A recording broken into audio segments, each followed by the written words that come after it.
L'idée, c'est vraiment de conquérir ce secteur.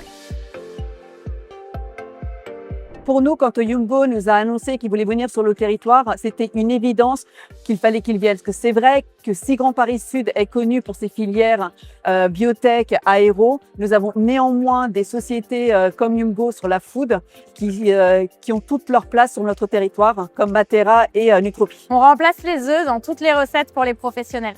Ça va de l'œuf entier au blanc d'œuf, au jaune d'œuf. L'idée, c'est que à cause des pénuries, à cause des prix qui explosent, à cause des allergènes, à cause des difficultés d'approvisionnement, vous allez pouvoir remplacer les œufs.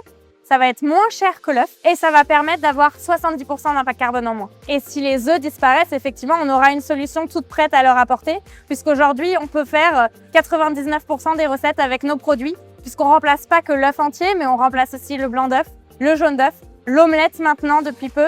Et on vient même de gagner un nouveau prix sur notre produit omelette. Et on peut faire énormément de recettes avec nos produits. Donc oui, si les poules disparaissent, on est prêt grâce à Yumgo.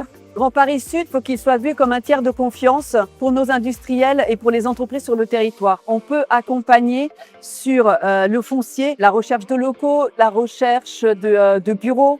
On peut accompagner sur les financements. On accompagne également sur les recrutements, sur le maillage local, c'est-à-dire vraiment d'essayer à ce que les entreprises travaillent avec des acteurs du territoire. Pour nous, Techinov, c'est vraiment une opportunité pour faire rayonner le territoire, mais aussi une opportunité pour nos startups de venir. On leur offre des stands pour qu'ils se fassent connaître, pour rencontrer des financeurs, pour rencontrer des business angels, justement pour qu'ils puissent continuer à prospecter.